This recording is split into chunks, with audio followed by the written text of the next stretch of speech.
Art now with a little suited connector, 4-5 of clubs. And he will raise that. Min raised to 600,000. Phil with a pair of fives behind him. Well, Phil mentioned that Art's generation plays the small pairs a little different. I can tell you that most of them would just go all in here. Pocket fives under 30 blinds heads up. Phil elects to call. He does. And he checks before the flop. And look at this. Ace 2-3 gives the nuts to Papazian at this point. What a flop. 950. And what just happened? Phil check raised here. And I don't know what he's hoping for. Certainly if Art is just bluffing, he'll get him to fold something that has 6 outs. But if he has an ace, he's never folding. And as it happens, he has a big hand, and Phil is bluffing into a spot where he is basically drawing dead. Phil Hellmuthing it up a little bit here, Grant. So the check raise with the pocket fives, weird hand to decide to do it with. He does have a gutter. He also has a made hand, though. What do you think about this? I actually kind of like this check raise by Phil. I think you don't have to, but it's probably a good idea against good players to have check raises on this board that aren't super made hands like 2-pair plus. And you have to find a way to construct a range of hands that you want to be check raising that aren't your really good hands. So I think on this board, which is a rainbow board, the most obvious candidates are gut shots that have nothing else going on with them and pairs with gut shots. And personally, I like the pair with the gut shot at the stack depth versus something like Queen 5 suited, which has no equity and can easily fold to further aggression. Of course, 2-5s can easily fold to further aggression on this street as well. I just like the additional equity we have with the 2-5s. I think that's really nice. We have usually 2 extra outs. Of course, not this time against Art, who has the nuts, which is not good for us in this situation. But we get to block the nuts. We get to improve to a set against big aces and stuff like that, which we couldn't do with the Queen 5s of the world. By the way, we get to deny equity with a very small check raise, which is going to be effective against hands like Queen Jack and Jack 10. I think that's an added bonus. When you have the Queen 5s of the world, sure, you're bluffing those hands out as well, but equity denial feels a little bit more important when you actually have a hand that could be best. I think it's fine to be check calling this. I think that would be a totally fine play. But honestly, I don't hate this play by Phil Hellmuth. This is not what the title's about. Yeah, I don't like this play. I really prefer like Queen 5 suited or 10-5 suited or something like that, where we've got 2 back doors and the gutter. The hand plays very straightforward. We continue on the turn if we pick up equity. We don't if we don't. It's all like very normal.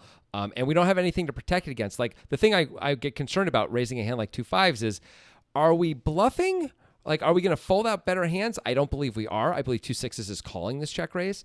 Are we folding out worse hands? Maybe. King deuce suited might fold right now.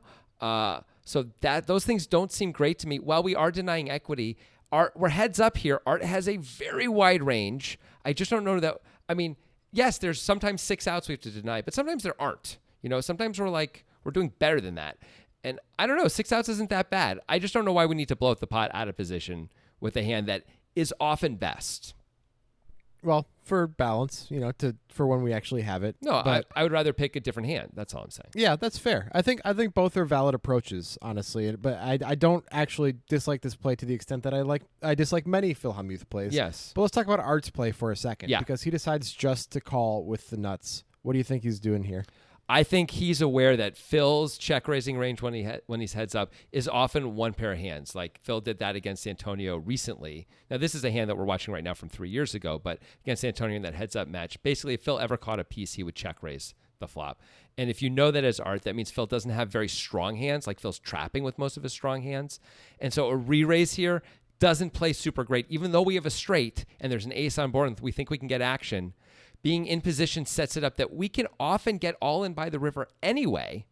We're not that deep. We can make sure bets go in later if Phil decides to check. I don't know why we want to scare off Phil's medium strength hands and air hands here.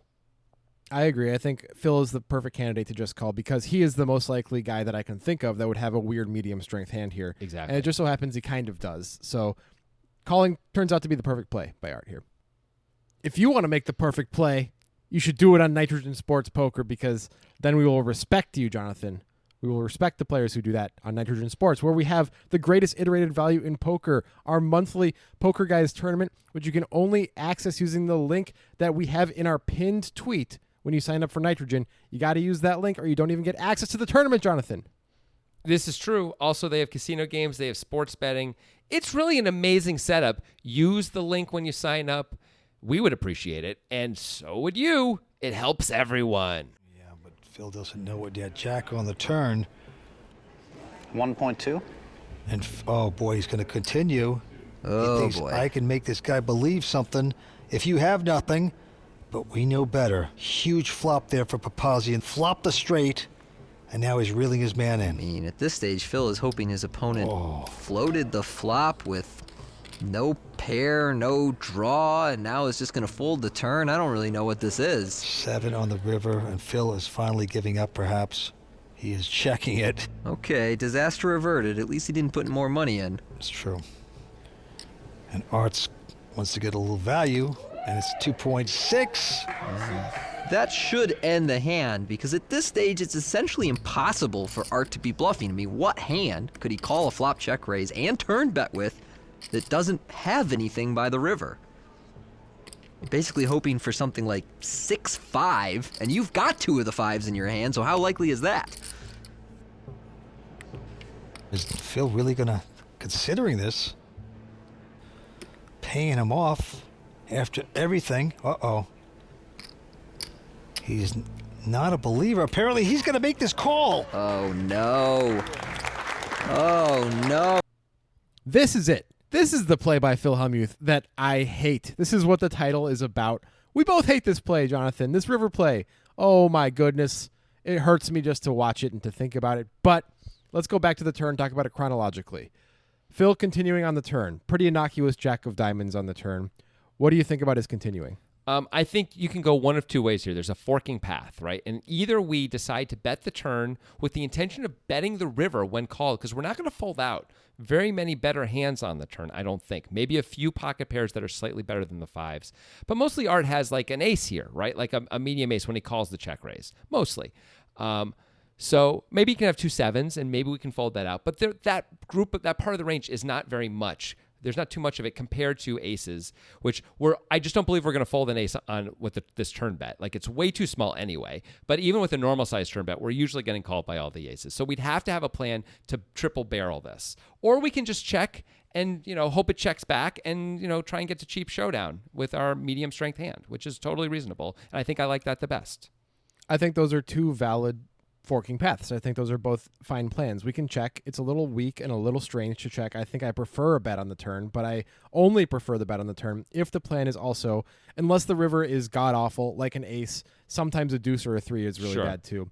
But an ace for sure on the river, we can abandon all hope and just be like, fine, I give up. But on an innocuous card like the 7, if our plan is to bet the turn, we absolutely should expect to be getting called by a lot of Art's range, which will be in a very difficult position if we again bet the river. What's Art going to do with ace 8, ace 9, even ace king hates it if Phil bets 4 million on the river, which is what I think Phil absolutely should do, even though I know that he would lose 4 million instead of 2.6 million because Art has the nuts and he is losing no matter what. That's just the deal. But as far as against Art's range, this is just lighting money on fire to not go for it on the river once we bet the turn. It feels really bad to me. Yeah, I mean, to not go for it on the river, the only reason to check the river is you're checking either check raise all in, which I kind of love. I don't know if we should do it, but at least it's interesting. We block the nuts. It's part of this story of being super strong all the way through. I don't hate that play.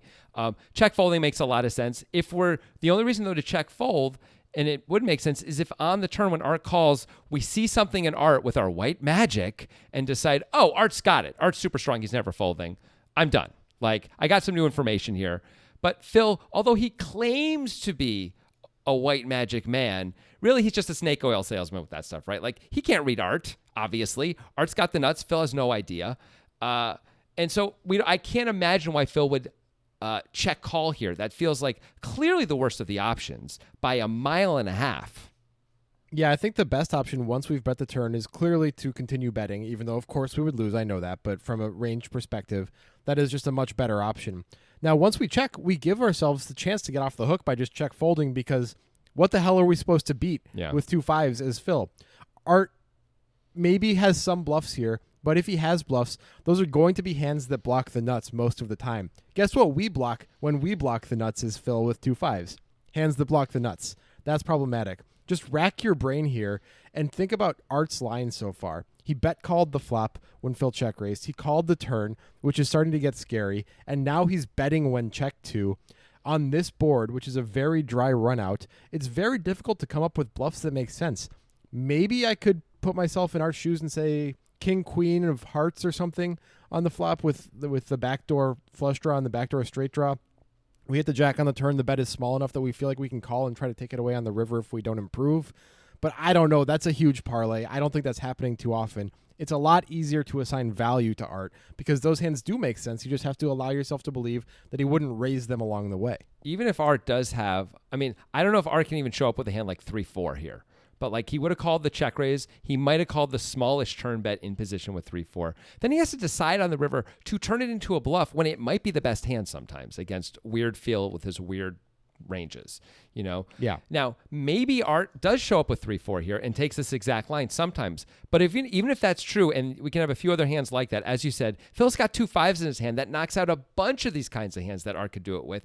And I still think Art is still value heavy, like significantly value heavy in this range, even if he does have some bluffs some of the time. I think Phil is basically just taking these chips and throwing them into the toilet and flushing it, you know, and trying to get them through the Bellagio system, even though we're not in New Jersey, to see, you know, obviously the Bellagio is not in New Jersey either. No one's in New Jersey anymore. We've gone off the rails. Great. Save us. I lost my mind. Okay. Basically in the end, the only thing I can do to justify Phil's call here is this. It's possible that Phil is just categorizing Art with all of the young up-and-comers who have taken shots at Phil Hellmuth throughout the years. And in the year 2008 or something like that, when the young up-and-comers were playing with such unmitigated aggression that was also kind of coming from nowhere and not really justified in any way, it's possible this line from Phil would be profitable against some of those young up-and-comers because they were just doing random button-clicky aggression. But he has to realize that by 2017, the young up-and-comers really have a GTO backbone and understand what they're doing, and this can't be profitable. But maybe Phil can't wrest himself from that mindset that Art is taking a shot at me, and he's one of those young up-and-comers, so I have to call him with this pair. That's the best I got. I mean, that's fine, but if Phil doesn't know that 2008 and 2017 poker's being played differently, it's really hard for him to be successful. So I understand you're trying to give him the benefit of the doubt. I find it hard to give him any kind of benefit of the doubt. This is just a god-awful play as far as I can tell. So we did not like that play. I think the jury is back, and we did not like that play by Phil Hellmuth, especially on the river. There are lots of weird decisions all the way through this hand. What do you guys think about them? You could go as far back as pre-flop, Phil deciding to just call with the 2 5s. That's at least a question. He's got a pocket pair. They're relatively short, 40 blinds deep. On the flop, Phil check raising, Art just calling. Those are interesting things that mostly wouldn't happen, I think. The turn, Phil deciding to continue, Art deciding to again just call, and then, of course, ultimately the river. Phil checking, seemingly to give up, but then no, checking to call the river. We hate it. What do you think? Do you agree with us, or do you think there actually is a good reason for Phil to do this and we've just missed it or aren't giving Phil enough credit? Let us know in the comments. We definitely want to hear what you have to say on this one. And if you want to hear the full extent of our Phil bashing, you got to listen to the podcast, which is the Breakdown Poker Podcast with the Poker Guys. You can find it anywhere that you can find any podcast that you want to hear. But of course, ours is the one that you should want to hear the most. It is the finest of the fine, the finest wine of podcasts. So check out the podcast. Also check out our book. We have at least one Phil hand in that book. We break down a bunch of hands. You can get it on Amazon. You can get an ebook. It's all fun. It's all good. He makes another terrible call on the river on that one, too. Oh, yeah. Excellent. So you should definitely check that out. And we'll see you in the next video.